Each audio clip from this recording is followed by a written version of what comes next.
एक पहाड़ी के नीचे रामगढ़ नाम का एक गांव था। गांव के सारे जानवर हरी घास खाने के लिए सुबह उसी पहाड़ी के ऊपर बसे जंगल में जाते और शाम होते होते घर वापस आ जाते थे। हर दिन की तरह लक्ष्मी नाम की एक गाय अन्य गायों के साथ उसी पहाड़ी के जंगल में घास खाने के लिए गई थी। वो हरी घास खाने में इतनी ज्यादा प्रसन्न थी कि वो कब एक शेर की गुफा के पास पहुंच गई उसे पता भी नहीं चला। शेर अपनी गुफा में सो रहा था और वह पिछले 2 दिनों से भूखा भी था। जैसे ही लक्ष्मी शेर की गुफा के पास पहुंची, गाय की खुशबू से शेर की नींद खुल गई। वह शेर धीरे धीरे गुफा से बाहर आए और गुफा के बाहर गाय देखकर खुश हो गया। शेर ने मन ही मन सोचा कि आज उसकी 2 दिनों की भूख मिट जाएगी।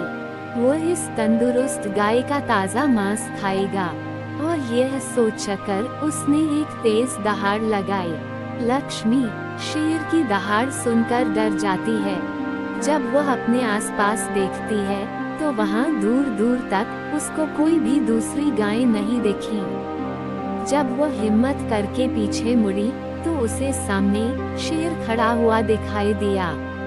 उस शेर ने लक्ष्मी को देखकर फिर से दहाड़ लगाई और लक्ष्मी से कहा, मुझे 2 दिनों से कोई शिकार नहीं मिल रहा था, मैं भूखा था।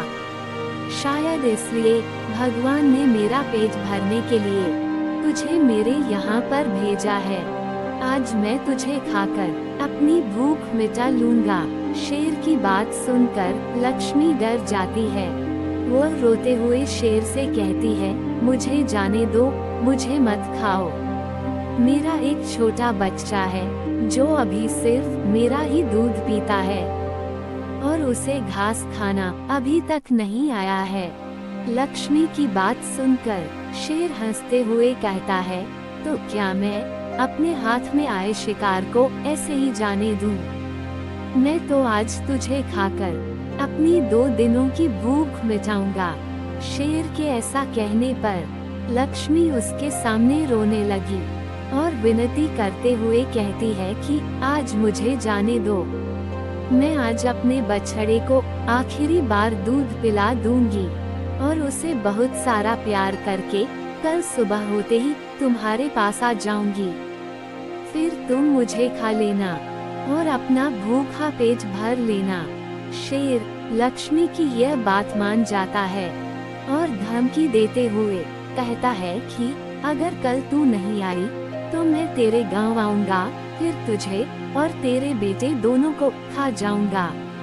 लक्ष्मी शेर की यह बात सुनकर खुश हो जाती है और शेर को अपना वचन देकर गांव वापस चली जाती है। वहां से वह सीधे अपने बछड़े के पास जाती है, उसे दूध पिलाती है और बहुत सारा प्यार करती है। फिर बछड़े को शेर के साथ हुई सारी घटना बताती है और कहती है कि उसे अब अपना ख्याल खुद ही रखना होगा। वो कल सुबह होते ही अपना वचन पूरा करने के लिए शेर के पास चली जाएगी। अपनी माँ की बातें सुनकर बछड़ा रोने लगता है। दूसरे दिन सुबह होते ही लक्ष्मी जंगल की तरफ निकल जाती है और शेर की गुफा के सामने पहुंचकर शेर से कहती है, अपने वचन के अनुसार मैं तुम्हारे पास आ गई हूँ, अब तुम मुझे खा सकते हो। गाय की आवाज सुनकर शेर अपनी गुफा से बाहर निकल कर आता है और भगवान के अवतार में प्रकट होते हैं। वो लक्ष्मी से कहते हैं, मैं तो बस तुम्हारी परीक्षा ले रहा था, तुम अपने वचन की पक्की हो, मैं इससे बहुत प्रसन्न हुआ। तुम अब अपने घर और बछड़े के पास वापस जा सकती हो। इसके बाद वे उस गाय को गौ माता होने का वरदान भी देते हैं और उसी दिन के बाद से सभी गायों को गौ माता कहना शुरू कर देते हैं। कहानी से सीख, हमें जान की बाजी लगाते हुए भी अपने दिए हुए वचन को पूरा करना चाहिए। यही हमारे दृढ़ व्यक्तित्व को दर्शाता है। ऐसी और कहानी के लिए वीडियो को लाइक और चैनल को सब्सक्राइब करना न भूलें। धन्यवाद।